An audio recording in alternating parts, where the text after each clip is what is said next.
Hello and welcome to this episode of InConversation. I'm David Galligan. I'm Kate McMahon. And today we're with Emer Reynolds. Emer, thank you so much for coming to the interview with us. My pleasure. First of all, we started off the exact same way with everybody. Tell us a little bit about your upbringing. Well, I grew up mainly in Dublin. I was born and reared mostly in Raheny in Dublin. But I also spent a good portion of my childhood in Tipperary in Mullinahone. We kind of lived between the two. So I had the best of both worlds. It was the 70s in Dublin. Dublin was doing great in the football and Tipperary was doing great in the hurling, so we were a win-win. Good win, yeah.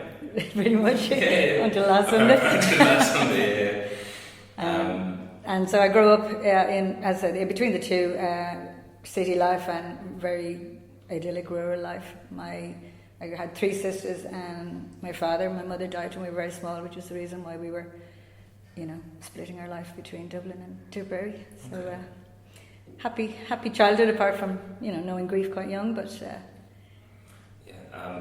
when you were younger, at the ages of 9 or 10, you were in primary school in Dublin. In Dublin. Yeah. And when you finished that, you went off to college. You went to Trinity. Ah, right. And from there you did. Sorry? And what you did in Trinity? Well, I had a mixed career. I studied maths and physics first, and then transferred to drama and sociology. So how did that come? Look, this whole interview is going to be a long line of disasters and hiccups we've on my life, I mean. We've had a few people. I think Lenny Abrahamson came into us and said he was settled off in, was it philosophy? He started with physics and then moved to philosophy. Yeah, so I mean, it's not uncommon for that to happen. Yeah, mine was, if I have any regrets, I regret not sticking with the physics and maths because it was a real true love of mine, but my father died in my first year in university and chaos descended. So both your parents died and you were quite young? Yeah.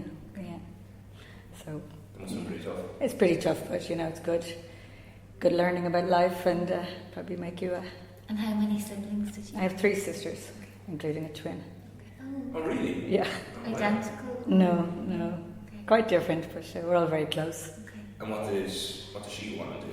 She is actually now a psychologist, or studied psychology and is working in youth services, but at one point she was an accountant and was working in the film business as well, so Wow. or an accounts assistant, yeah. So Okay. So when you went from the maths and physics, you went into drama. yeah. And started drama in Trinity for 4 years. No, and then continuing the story of disasters, I didn't finish my degree. Oh no. I think once my dad died, there was a lot of hiccups, and I just never got back on the straight and narrow again. So, although it turned out okay, because I left because I got a job as a trainee assistant editor. So it like a lot of things in life, it led into a really interesting, nice place anyway. So maybe I don't believe in fate, but maybe just things happen, and they have to be embraced. Maybe. I mean, it seems to have worked out quite well for you. Yeah. How did you get that? How did you get into editing? I know the job was offered to you, but Yeah, I was. I wanted to work in film from school. After I eventually gave up my desire to become an astronaut, I decided to work in film. Very random. But I didn't want to do a regular film course. I wanted to do a degree in maths and physics, but as I said, I lost the plot there a bit. But so I was doing a regular degree in Trinity, between the two variations, and got involved in the Trinity Film Society. And very early days, and they were making a short film, and I just started working on that, just as continuity or something. And it was being cut by an editor who was then an editor in RTE, who subsequently became a freelance editor. And I loved the editing, just absolutely fell in love with it from the first day I started it. So. And what did you love about it? It just seemed so creative and flexible and challenging and inspiring, and the way everything was so capable of being turned around and looked at from so many different angles. I just thought it was thrillingly elastic and eclectic, and I just loved it. I thought it was really. I fell into it, really feeling that I could find a voice in it, find a way to express myself. So he offered me a job as a trainee, and that's how I started. And you weren't in Trinity around the same time as Lenny, were you? Yes, actually we were both on the same maths physics course, but I'm not sure if it was the same year or similar years. But, Similar years, yeah. okay.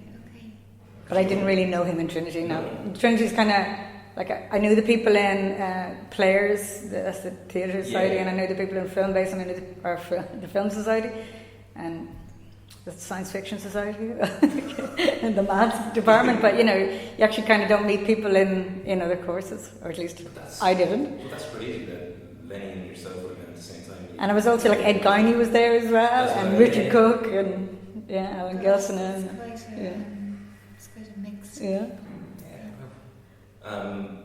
So then you went to Trinity editor. Yeah. Where did that take you from there? Well, You started off on like short films or feature films? Or? Yeah, documentaries and feature films. I worked on, one of the first films I worked on was Bob Quinn's film Budawani. I worked on The Road to God Knows Where, a documentary. I worked on a number of things, just training up. And actually that was a time when editors took on assistant editors and trainee assistant editors and actually brought them through all the way. So you got to work on all different types of things via one editor's influence. That's not quite the style that happens now, but I was very fortunate, got to work on great stuff, and then ultimately was trained or worked as assistant editor with Shea Mary Doyle, who's a fantastic inspirational editor. I worked with him for a number of years and really felt that I learned what it was all about, what editing, the power of editing. Would you say you learned more doing that than you would have done anything in college? More about editing, definitely, but I said if I have a tiny regret in my life is that I didn't finish my degree, just because I think I did experience a bit of mind expansion in the 2 years I was there, the 3 years I was there, that I'm sorry it didn't continue, but life takes over and various things happen. And I love my work and I love the journey I've taken, and maybe I'll do my physics degree when I'm 85 or something. Well, I'm going back to my leaving certain history this year. Are you? Yeah, well, then you're an inspiration. We'll see how that goes. You work as both a drama and documentary editor. Yes. Are you unusual in that regard? Not in Ireland. No? A lot of editors. Ireland, maybe it's because it's a small pool of creatives. People can move between the different disciplines. I've worked in London. I worked in London for a long time, and it's much more restrictive. You're either drama or documentary. In fact, you're either documentary or television or features. So, and there's very strict demarcation, and people find it very hard to move between the disciplines. I've never found that here. It seems to be very open. But certainly for me, although I did meet an editor recently who works mostly in documentaries, trying to get into drama, and he said it was quite difficult to jump over, but that's not been my experience. And maybe that's because I've always just done both all the time, so... This has become part of your nature that you just get used to. Yeah, and I'm also, I'll probably, it's possibly too strong to say that I do engineer some of that, but I do like to mix them up. So if I've done 2 dramas in a row, I'll probably find myself nosing out a feature doc, just to try to use that muscle again, because... Just to mix it up. Yeah. Is there a huge difference between the two? Quite a bit, yeah. I mean, very literally, there's no script in a feature doc, or, there's no literal scene-by-scene script. There'll probably be a narrative or a basic story arc, but you really are creating the story and the narrative and the drive in the cut and responding to the material you have and the material that was shot, the interviews that were given. Obviously, drama has a whole other discipline, which is that the story and the structure, or at least the idealised version or the first version, does exist. So you're kind of serving it for at least a portion of the cut, and then throw it out a little and start over. So also the editor has quite a lot of freedom in documentary, that perhaps not so much in drama. Sorry, go ahead. So do you enjoy that? Or it sounds a little bit like acting. You use the word responding to the material. Is it reliant on instincts, or how do you find a starting point then when you're editing documentary? an editor stands and falls on their instinct, on their taste, on their first response. That's all really you've got, and it's particularly turned on in documentary because there is nowhere else to go apart from I see it and I feel it and I act on it, and that's the start point. And if you're lucky and your taste and the director or producer's taste are in sync, and the story just flows from that, it's fantastic. Obviously there are other issues, there could be other issues where there are misfires on that level.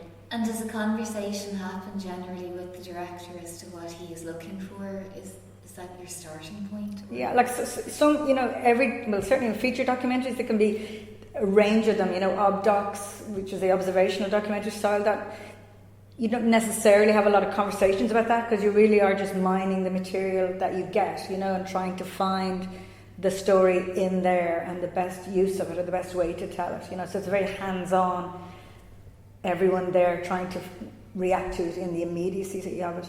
Some of the feature documentaries might be a little bit more, might have a little bit more poetry, like a bigger arc to them, where a director will have a position on a feeling or, references, like an Errol Morris type style or something, where you'll be coming at it from maybe a different angle. Okay. But response, like taste, response, instinct, they're the catchphrases of every day. In drama too. Okay. What do you feel is your particular skill set? What makes you stand above the rest? I don't. Or what are your strengths as an editor? I think my strengths are. Seems it feels like a very interview question. No, I don't think I stand above. Yeah, feels like you're applying for a job. I feel I'm very open and I'm very inquisitive and I'm kind of contrary, and I won't. I'll kind of hunt down a solution. I'll take it home with me and think about it for a week. A lot of editors would be very, very tenacious. I'd be very tenacious, just feel that the solutions are in there, and frequently on films I'd kind of dream a solution, like I've had a number of those instances where I can't figure something out, but then I'll dream the answer, so I think I do have I become very immersed in it, very immersed in the stories and the characters, just stay kind of curious and inquisitive, and just love investigating, interrogating the material in drama or documentary for its jewels. With that in mind, then, do you go on set quite a bit? I used to, but I don't so much anymore. Okay. Is there any particular reason, or is it just? I used to just enjoy it, and you learn some stuff when you do go. You learn stuff about the director, which a lot of the journey in an edit is to get to know the director, to get to know their taste, their instincts, all the stuff that make them tick. So going on set was a way of kind of, ploughing that field a little, just getting to see them in action, getting to see what they said to the actors on the day, what they said to the cinematographer on the day. But then over time, I started feeling that actually I was a better servant of the film if I was a little more detached from the process, because I was able to see it a little bit more clearly in the cut, just as uninfected images. So yeah, exactly, which is your role, which is your job. So little things like I didn't carry stuff into the cutting room then that it took them 2 hours to do that shot, so I better use it, or that this is the shape of the room, the hall door is over there, I didn't have any of that information, so I'd be looking at the shot, the frame, purely bald, Yeah, so you have to look at it with a lot more detail. Yeah, and so maybe that was a kind of a pain in the ass kind of response, but it was a good thing. You're a bit more colder and fresher, all the good stuff, but you're able to just see it as your audience are going to see it. So there's pros and cons for both. Yeah. Can you tell us about collaborating with John Murray? Yeah. What was it like? I've only struck up a friendship, collaboration, work relationship with John in the last few years, and initially we were just director-editor, or director-producer-editor, but we got on so well, we just, talking, we're very complementary. We're a very complementary pairing of creatives, So he asked me, we did a number of films, as I said, I edited, and then he asked me to co-direct a feature doc with him 2 years ago. and Which was Here Was Cuba. Here Was Cuba, yeah. And we just got along famously. You know, he just brings a skill set that's the opposite, equal and opposite to mine, and we're you know, very, very happy and collaborative pair, and we're developing other projects now, and just had a meeting with BBC, I was telling you last week, yeah, so Great. hoping to make another one next year. That was your first time directing? It was my first time directing documentary. Okay. I had directed a number of drama short films and an RT TV series, but that was my first time directing documentary, which was kind of curious because I've edited loads of documentary. It never occurred to me to direct documentary until I did it, and then everyone said, all my friends and family were going, "You should have been doing this all along." You know, it's like I'm political and I'm opinionated, and you know, so it just seemed like a perfect marriage. But I didn't see. Where did the idea come from? The Here Was Cuba idea. It was John's idea. We had made a film that was doing really great in America at a number of film festivals, a wildlife film about a tiger, and he just ran into one of the controllers at PBS, and she loved Broken Tail, which was the tiger film, and she just said, "What do you want to do next?" And he said, "Oh, you know, it's nothing about nature." And she said, "Well, what is it?" And he said, "Cuban Missile Crisis." And she said, "Let's do it." So it was just like one of those fantastic bumps into, and yeah. So he approached me, and I mean, I'm not. Before said yes. I thought about it because I said it had never occurred to me to direct documentary, but I loved it. Absolutely loved it. What did you love about it? You're completely free, you know. You are literally making the story up As a director? Yeah, you know, and I cut it as well, so that was interesting. There was no. I hope on the next one that I'll direct it and someone else will cut it, but I'm not sure. Okay. How would you feel with that? I would relish that. I would. Really? Yeah. You need somebody there Yeah. to kill your babies. Yeah. Challenge you and to query you, and yeah. And then the difference, just jumping back a little bit, as an editor, working as an editor, how does that inform your approach to directing, or does it? Is it helpful? I had to I certainly did, on Here Was Cuba, make a very definite decision not to direct like an editor, you know, to go into the directing side of it like a director would, which is a kind of I'll just shoot what I feel like and someone else can kind of figure it out, you know, like that. Yeah. I was trying not to go in thinking, "Oh, I better not shoot that because I'll never use it," or, you know, "How will that fit into the story?" You know, so I was trying to do, I think, what my directors do, which is just be totally open to what comes. Okay.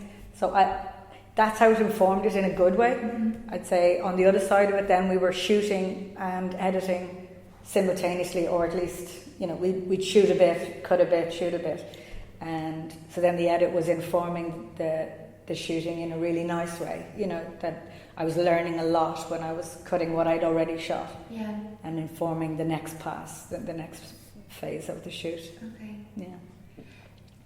This is a forgive me, this is a really actor-centric question.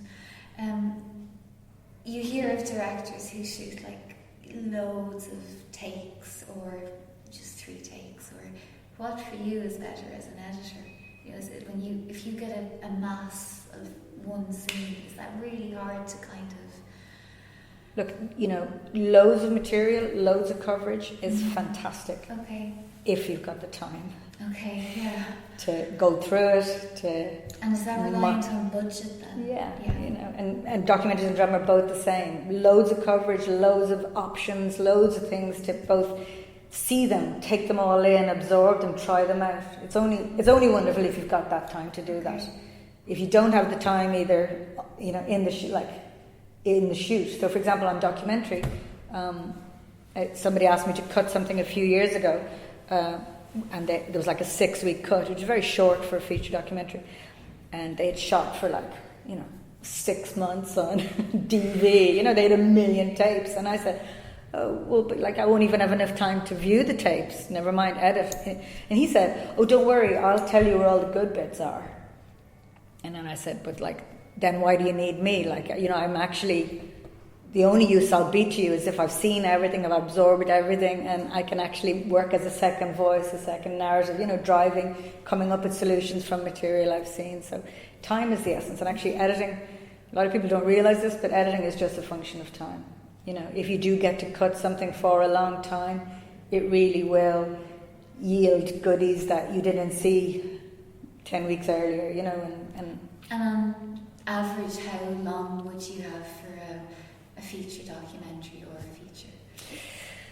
a feature film? For example, I'm starting a feature next week. It's a 5-week cut during which I'll be editing, and then the current plan is for maybe a 12-week picture edit post that. I suspect that will run on. They'll end a picture edit.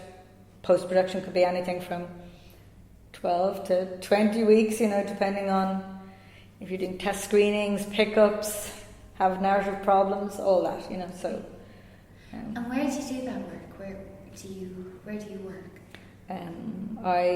I go wherever in Dublin these days, most editing happens in a number of post-production houses that are in Dublin, like Screen Scene or Windmill Lane. And frequently the editor comes on board when those deals are already done. So you'll just be parachuted into a cutting room with an assistant, and that wasn't in the past. That wasn't the way. Frequently editors came with their own gear or got set up in Ardmore with a standalone machine and an avid and an assistant. How important is the assistant? Hugely important. To you, do you have to know the person in and out and know what way you want things done, or is it? Not necessarily, but that would be better. It's changed a bit, and I feel awful sorry for assistant editors these days. As I said, when I was training, you got a job, if you were really lucky, with an editor or with 2 editors. Maybe you rotated between a few people, and they trained you in their style, what they liked, what they didn't like, but they also let you be involved in, which is the meat and potatoes of editing, which is the relationship with the director, the relationship with the film, the cuts progressing and regressing and all that advancement. Assistant editors now mostly come out of post-production houses. They're attached to those houses. They're not out in the universe. And they learn an awful lot about the technology and the gizmos and the plug-ins, but they actually don't get to experience the film, the process of a film through the cut, from responding to rushes, to talking to people, to assemblies. A huge amount of editing is about relationships, it's about managing people, it's about managing expectations, it's about responding to contrary notes, edits going through all the phases they go through. And assistant editors, tragically now, don't get to experience all that. So it is a terrible shame, because I'm a much better editor from having been an assistant editor sitting at the back of a room watching an editor and a director and a producer figure stuff out.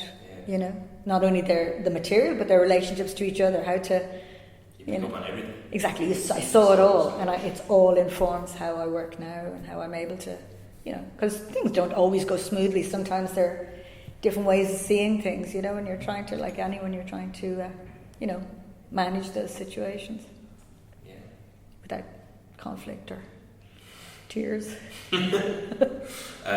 Going back to Was Cuba, how much research did you have to put into it? Yeah, a huge amount of research. Really? Yeah, because there's it's a story that would people do it for years in college. It's a very knotted, I'm sure there's theses, complex. Yeah, exactly. It's huge. So I read a huge amount of books, and we had a specialised archive researcher who was doing millions of archive research. We had another film researcher researching all the various people. We were interviewing people in the US and in Cuba and in Russia, so we had a whole phalanx of people that were kind of doing translations and so a lot of research and a lot of you really want to get it right, but not to be too safe, so you have to take some positions as well and stick your neck out a little, so And Ted Sorensen, he was JFK's advisor during that period. Yeah. You interviewed him before he died. I actually didn't, would you believe? That was before I came on the film, 2 years earlier. They had sent the original team that were going to be involved, because these documentaries often change over time, they take so long to get moving. There was an initial team that were going to do it, and they had done an initial round of interviews, and brilliantly and fortuitously they had interviewed Ted Sorensen, who tragically died maybe within months of that interview. So if they hadn't filmed it, we wouldn't have had him then when we came to make the film 3 years later. So yeah, sadly I never got to meet him, but because I mean the immediacy of his experience must have, and you did get access to a lot of information that had just come available. Yeah, there was a lot of material that had been declassified over the last 5 or 6 years. So and what in everywhere, in Cuba as well, and Russia, you know, so it was like there was a lot of new material that was floating. And what discoveries did you make about that period that surprised you? I mean, it was a very, I don't think we quite grasp now how tense it on a knife edge, sort of things you read back just in history books, kind of think to yourself, oh, it's a near catastrophe, but nothing actually happened. So, am I right in saying that the bombs that were dropped on Nagasaki, what Cuba had was multiples, many multiples, yeah. So I mean, it was extremely tense, and I think what I learned was literally how close it came. I thought that it had been a little bit of one of those things you got told in school, you know, it was very tense. We were interviewing people who were like, one of the submarines commanders that we interviewed was literally saying, you know, it was seconds away, and they were out of contact with Moscow, and you know, they turned left instead of right, they depressed it, and they didn't have any issue with that. They were going, that would have been just war, you know. So it was really interesting to see, but also really interesting to see that the human face of it. You know, there was a lot of kind of the main submarine story that came out that caused a lot of the discussion about the film was to do with that the commander had given the instruction to launch the missile, to arm it anyway, but got stuck in the hatch going down because somebody else was trying to come up with a lamp, you know, and so there was this kind of human element to it, which is terrifying, fabulous and terrifying. And when you consider what's happening now, did your experience of working on that film, how do you view, you know, because it's quite tense at the moment. Yeah, you come to appreciate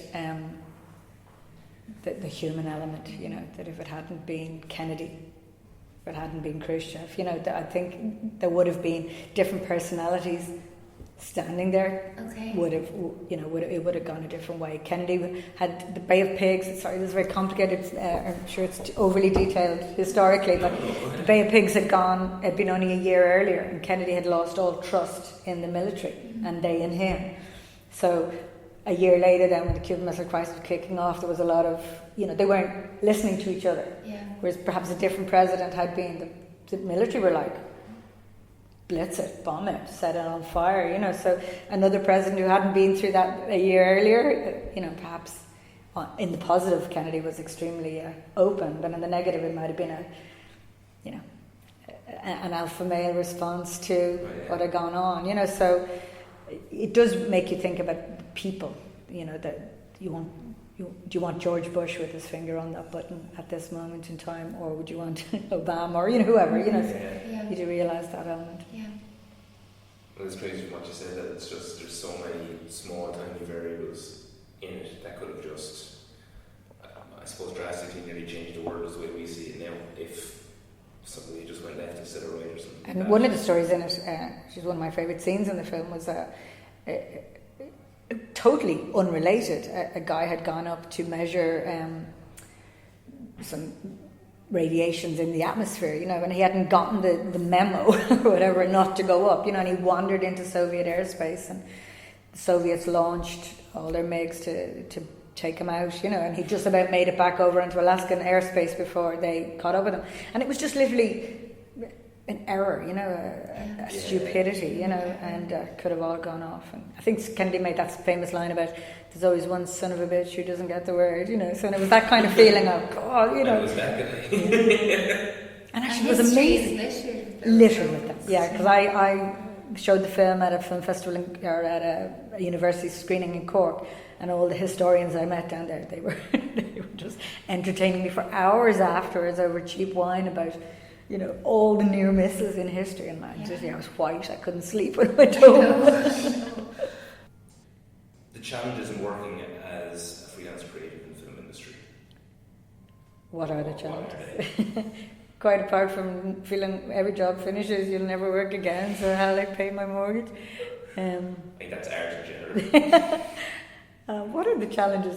I don't know, not challenges, joys and adventures, you know. It's a wonderful experience just to be on new adventures, new stories all the time. You know, every 6 months I'm doing a different type of... I'm in a different genre, I'm in a different place, you know, with different people, with different axes to grind, stories to tell, you know. I find it... Have you ever found it difficult? Actually, a question we do ask a lot of people is if it's all about giving up. No, although I did stop a number of years ago. I took a sabbatical. Okay. I'm trying to recall, was I thinking of giving up or no? I just think I needed to, a bit like that earlier conversation about a palate cleanse. I just think I needed to, you know, shake out some of the... And what did you do on your sabbatical? I did a bit of writing, and I minded my cats. My sick cat. I just did a bit of good old fashioned soul searching, you know, and came back then with a renewed energy, and a different attachment. So I can't recall now if I was thinking of giving up or if I just needed to shake it out a little. And you know, editing can be long and tough, and your long days and nights in dark rooms and quite solitary. Yeah, and you know, very, very intense and very, very can be quite challenging. And you know, things. All the wonderful sides of editing is how fluid it is, how much it changes, and some of the downsides of that as well. You know, that there's, you know, the ever changing nature of every film. You know, sometimes maybe you just run out of steam. I literally can't remember, did I run? It actually coincided with a personal tragedy in my life, so I just needed a bit of out time. But no, and you know, I'm glad I had the time, and I'm glad I had the sabbatical. I'd be a big fan of it if you've got the money, or if you know you've got the capacity to do it, because art, you know, creative life needs a lot of fuel. You know, it needs creative fuel from other people. It needs movies, seeing other people's movies, going to the theatre, reading books, listening to music, walking on beaches. But it needs also different experiences. You know, pull away from it, start running, do something else. You know, so that you're full up again. You're recharged, and you've also maybe then got something else to offer. You know. Are you busy? Feels like a busy time at the moment. Yeah, well, I'm busy. Yeah, I'm busy at the moment. I just had a busy summer, and I'm about to start a film next week, the week after next. Yeah, with it's the My Name Is Emily. Okay. Directed by Simon Have Fitzmaurice. they shot? No, they're starting to shoot in on the 15th. Okay, yeah. That's great. Yeah. That'll be really special. It's a brilliant film. It's a brilliant script, and Simon's an amazing person to meet and really inspirational. And I think it'll be a great adventure. Brilliant. Yeah. Sorry, have you particular projects that you're particularly proud of? Is there anything in particular that you go, I'm really, really happy with that? And we know, and congratulations on winning your IFTAs. Oh, thank you. So for them, you must be extremely proud of. But is there anyone or any few that you go to say to yourself, that was great? It worked. Is there even anyone that maybe just didn't get the accreditation that you think it possibly deserved? No, you know, I'll come to that question second. Okay. I'd say I really enjoyed the last two films I did. When I did Patrick's Day at the end of last year, and I really enjoyed that. And I'm very proud of it. I think it's a fine piece of art. You know, I think it's a very robust, energetic, you know, visceral experience, and voice that's in that debate about mental health and life and control and love and all those things. And I'm very proud of my work, and there's one particular scene in it I love, you know. So, and Terry and I had a great relationship, so I really enjoyed that. And then, kind of just after it, I did a documentary called 1 Million Dubliners about Glasnevin Cemetery, which was on in Galway and won Best Documentary, or shared the Best Documentary Prize in Galway this year. And I'm really proud of that as well. I think I really enjoyed that. We had, really extraordinary experience making it. So both of those, but they're a bit recent, so maybe my brain is very very short attention span in terms of pride. Well, no, I mean Patrick stays doing extremely well at the moment. Yeah, I think last time I checked, Terry's in Boston at the moment, I believe. I know something to do with blue balls in Boston. That's what I saw. Didn't understand. I know the film was picked as, I think, the Finder's series. Yeah, it's great. It's really so huge. And if it does for Terry what it did for Jared Barrett last year, be fantastic. Incredible. Yeah. It's a brilliant film. Yeah. And Mo was Good. amazing. He's an amazing actor. Incredible. Yeah. It's incredible. So and I think maybe it's as simple as when you're suddenly finished on something, or if something that has gone very well, you feel all that bursting pride, or it's about to be shown to people. So I'm looking forward to that. That engagement with people's response to it, like hearing what you thought of Patrick's Day, whatever. I love all that, and so I don't know. The second question about is this something that I felt never got the attention it deserved? It's very interesting because I think the films go through their lives and have their lives, and then are seen at the other end or not, and that's just the process. That's just how art either hits or doesn't hit, or strikes a chord, or so. Frequently, even if a film isn't being seen or doesn't get a release or something, as the editor, you'll end up talking about it a lot anyway. You'll get a lot of emails and feedback, So that's the part of it also. But sometimes are there films that I haven't been proud of my work on? Yes. Are there films that I regret things about? Yeah, of course. Because that's the challenge of a creative life, that you're also able to look at your failings and your mistakes and your fail better. Exactly. Yeah. You'd be an idiot if you were thinking everything I touch is amazing, and I shouldn't have done anything differently. Of course, it's the nature of editing has changed, and it's littered with mistakes. Trust me. Of your contemporaries, then, are there editors whose work you really admire? Well, it sounds a bit cheesy now, but my husband Tony Cranston is an amazing editor, and long before I married and met him, married him, I was a huge fan of his work. He cut The Royal Family and Queer as Folk, a lot of these big seminal BBC or British TV dramas, and I always thought he had a particular style, a kind of a perverse, delayed close-up kind of style. So he claims he doesn't, but I had seen it in a number of stuff, so I always admired his work and still do. I love Nathan Nugent's editing. He's based here, and I know the documentary editor called Ray Rowntree. I don't know, would you know him? But he's fantastic. But it's hard as well, out in the bigger world to admire people or to say that particular editor, because their editing by its nature is supposed to be site specific, project specific. So you probably shouldn't have a style or a visible style. Although I've never had any major issue with that idea that editing needs to be invisible or out of the way. I quite like editing that's in your face or provocative, or but I think if you see a film that you like, and the feelings and the vibe and the whole experience, it's probably really well edited. So they're just a link, aren't they?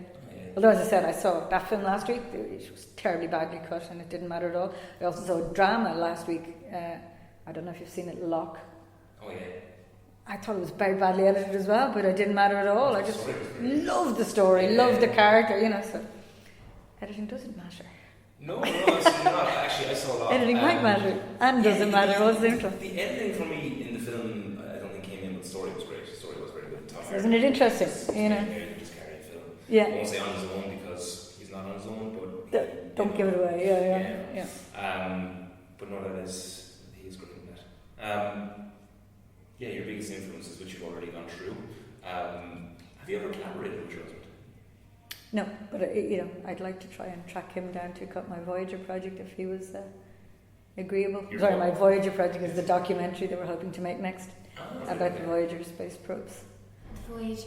Voyager space probes. They were these two little craft that were launched in 1977, and they're both sailing off into the wild blue yonder. Still, one of them has passed outside of the boundary of our solar system now, and is the first man-made object into interstellar space. So, yeah, It's so we're trying to hard make a film about that. Huge. Yeah. It's a big story. There's no archive. Interstellar space. Yeah. That's new one for me. Space between stars, yeah. Right, okay. So, yeah, I'd hope to get Tony to cut that if he was game, but documentaries often spread out all over like 2 years, you know, so Yeah. I mightn't be able to, I might end up cutting it myself. He's pretty busy himself, he is. Yeah, yeah. The best and worst advice you've been given? Not even in terms of the industry, just in general. The best advice and the worst advice I've been given. The best advice, well, it probably is to do with the business, but to do with editing. Somebody told me long time ago that the way to be a good editor was just to live a lot, you know, to read a lot, dance a lot, walk on cliffs, you know, just do stuff that fills up your experience of life. I was given that note in college. Yeah. I was called in and they were like, Kate, what do you do outside of college? I was like, what do you mean? Yeah, I think it's, you know, I really think it's true. Like if I was looking for influences in my life to do with editing or to do with directing, writing, whatever, it would all be to do with, yeah. I took up skydiving, I walked in, you know, go to amazing places, experience things, talk to people, listen to lots of music, you know, so just keep broadening your horizons. That's something actually, when you're editing, the soundtrack, do you have that at that point? No. No. We often create a kind of you would often edit to music from other films, like call it a temp score. So you'd bring in music from films in the style thereof, or that have a musical style that you're looking for, that you're going to explore. So obviously that's you know, it's reductive in the sense that you're taking stuff that already exists, and then it's tough on the composer because then they're asked to kind of do it like that, or you know, this is the kind of vibe. So sometimes directors like to not do that and just give the composer a blank canvas, but actually that's becoming harder and harder because you go through the whole process in editing of test screenings and showing the film to audiences and to funders and all, and people find it hard to respond to something that's not complete or not kind of complete, you know. So music is a big part of that, you know, that you set the tone, you show, you know, you tap into the mood with, or even a drama sequence, or you know, tension and all that, you know. Music does an awful lot of the workload of that. So we do bring in a lot of score from other films, and then the composer replaces, and if you're lucky, the composer will be working during the cut, so that dialogue will start quite early, and you'll take out the temp stuff and start putting in the composer's voice quite early. So I read an article recently with Christopher Nolan. He gave for the new film Interstellar, he gave Hans Zimmer like a 1 minute cut of his film, and I just said to him, just give me a score from that. And Hans was more than happy. He was apparently like, yeah. But they've worked together so many times, but he's been like, this is what film's about, you know, go do your thing.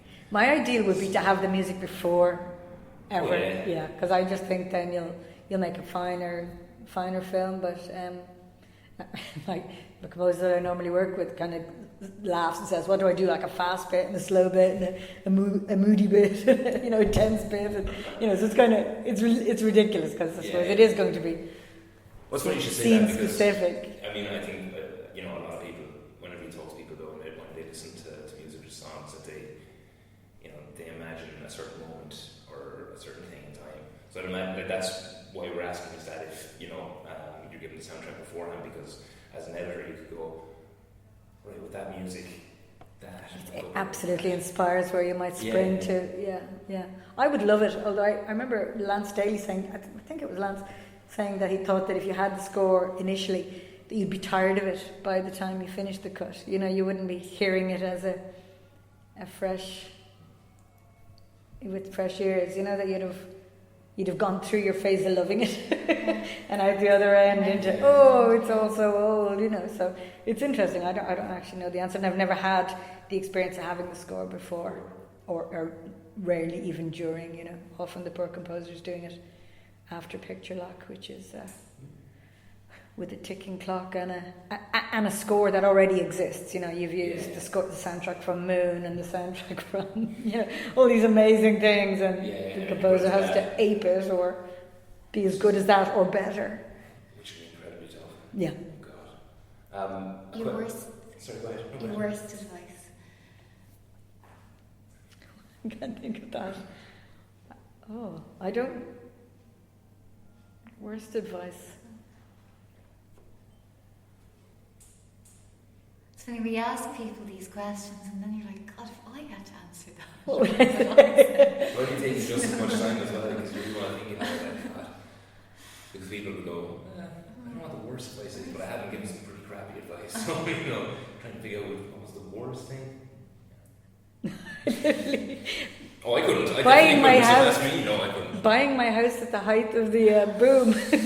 How does that work? I think that's pretty high up. Yeah. Pretty universal, Yeah. I'd say too. Your favourite films? Have you films that you kind of just return to on a rainy afternoon? I have a sneaky science fiction habit, which I don't come clean about often. I like Aliens and Blade Runner, and I like recent sci-fi, like I'll be honest Under with the you. Skin. Under the Skin is great. Yeah. To be honest, when you said your Project Voyager, I immediately was just like, Star Trek. Star Trek documentary. That's like all the Trekkies on this podcast are like, what? There's a documentary. Yeah. And it's actually really funny, we actually have had to not call the film Project Voyager, because every single person we wrote it to was like, huh? I love Voyager and Deep Space Nine, and like, no, it's not that. So we go. Yeah, I love sci-fi. I love like recently I've loved Upstream Colour, and I love Nick Rogue. I love all the early, you know, Don't Look Now and Bad Timing. I love European films. I love the Dardenne brothers. Nicest film I saw in the last few years, or nicest is the wrong word because it's very dark and tragic. It's a Norwegian film called Oslo 31st of August. No one has seen and no one has heard of, but it was a masterpiece. Films I've returned to. If I had to watch one tonight, I love The Graduate. I love Ordinary People. I love One Flew Over the Cuckoo's Nest. I couldn't get through that. Oh, could you not? And I'm the exact opposite. I have a signed poster by Jack Nicholson, US Foreman, and Brad Dourif up in my room. Yes. Yeah. It's up there for me. Yeah. Not quite my favourite, but it's definitely up there. So, yeah. Again, favourite film changes, doesn't it? All the time. Oh, I know. Yeah. And when you're put on the spot, you're like, I can't even remember the films I've seen, you know. And you remember film? Like, I can remember films I saw last week. Yeah. I saw Night Moves. No. I saw Night Moves. Have you seen that? No. It's really strong. It's really, really good. It's in the Night House, and The Rover. I've heard it's great. Yeah, it's fantastic as well. You know, so it's a very exciting time. There's lots of really cute, odd little films coming out. Yeah. And you've got actors kind of trying to, you know, because Robert Patterson and Harry Potter, Daniel Radcliffe. They're Stretching their muscles yeah, a little. yeah, but it does make for really interesting casting. Yeah, which is great too. That is true with The Rover. You look at it and you think, I don't know how they came up with this cast. I don't even know who dreamed this up, but it's a really interesting chemistry. And of course, what makes a good film, you know, it's alchemy, it's chemistry, it's the something that fires or doesn't fire. Yeah. Something we ask everybody over the last few years. We think we've seen there's been more people have been getting into television than they have in film. Do you agree? In Ireland, or no? I think. I mean, more people watching television. More people. Well, I think people more investing in television shows like, you know, Breaking Bad and Sopranos and True Detective and that. Do you think that's going to continue, or do you think that that's actually happening now, or there's always going to be a place for film?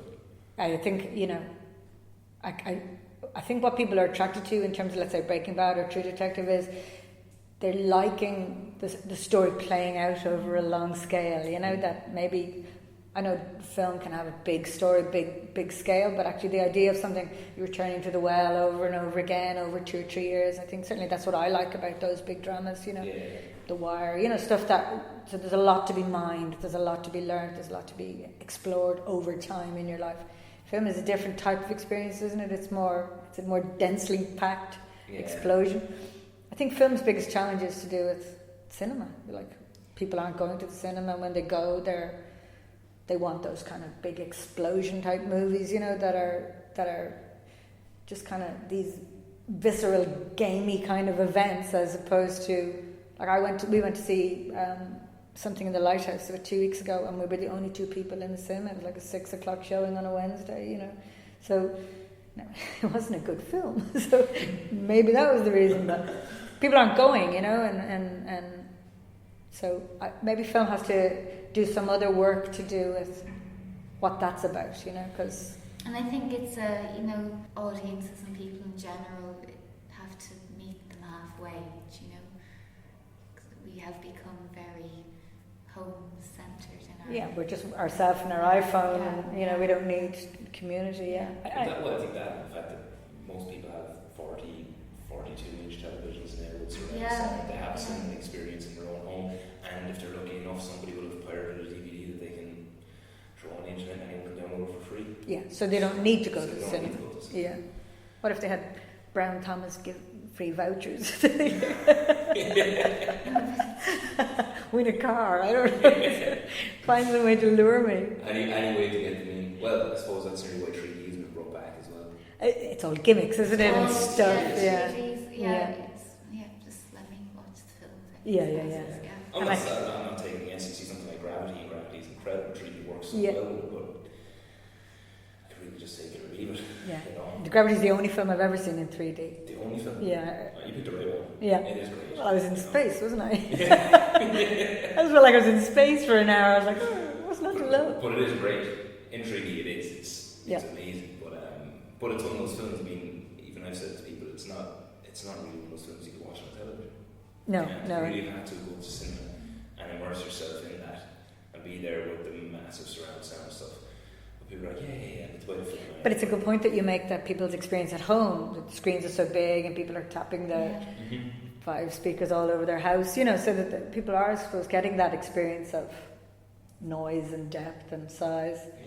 It's just the challenge is it's not that they're actually losing out on the experience, it's just the experience has shifted elsewhere. But it's part of the experience must be the communal exchange, though, isn't it? You sit in a room full of 200, 500 people, you know, isn't there some amazing communication that flows through the room where everyone responds to it together, and laughter and tears, and, you know? It's akin to theatre in that way. I mean, there is a theatrical Isn't it tragic that that's gone, or that that's going to be gone? Yeah, the revival starts here, folks. Spread the word. What advice would you give to your 20-year-old self? Don't leave Trinity. Keep going with the physics. No. What advice would I give?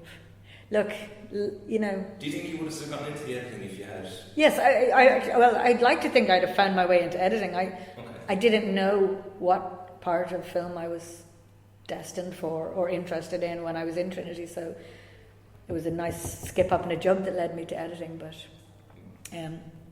I'd like to think I'd have... Maybe you find your... Water finds its own level kind of a feeling, I don't know. God, if I could, what advice? I think I learned a lot over time, you know, that life is difficult, and, you know, your emotional journey and your creative journey and all the pieces to the puzzle that go through your life, they don't stop, you know, life keeps rolling. And maybe at 20, you know, I'd experienced a bit of, you know, death in my life. I might have been a little fearsome, you know, and maybe went through life a little bit afraid that, in the early years, that tragedy was going to come again. And actually, I wish I'd known then that,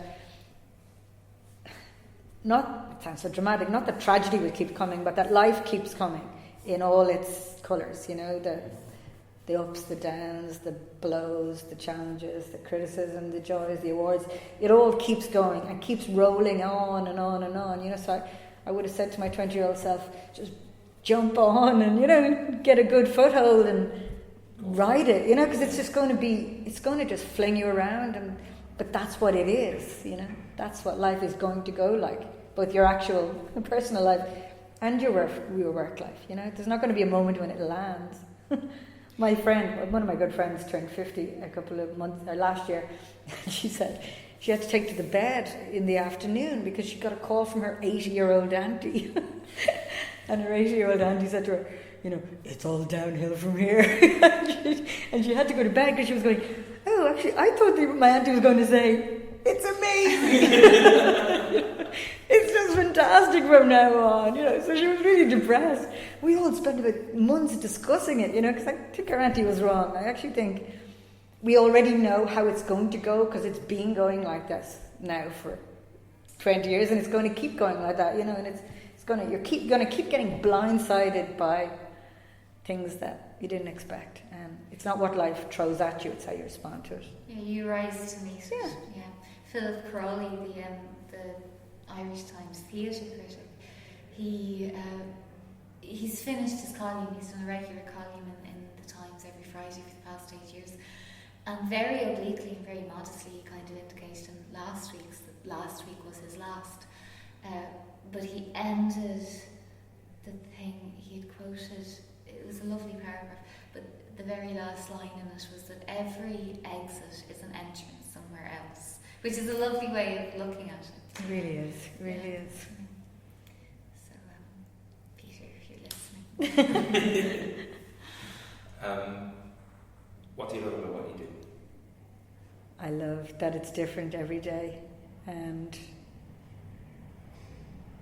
you know, I love that the novel I'm reading at night, the music I'm listening to over breakfast, that it's all part of the dialogue that's going on in my everyday work, you know, that everything informs everything else, and you're a better editor, you're a better artist, you're a better director just by being here and keeping all the channels open. It's been amazing from talking to you that it is that kind of way for an editor like yourself, that it's pretty much anything you do in life will contribute to the editing process. Yeah. Makes me want to get into it. Okay.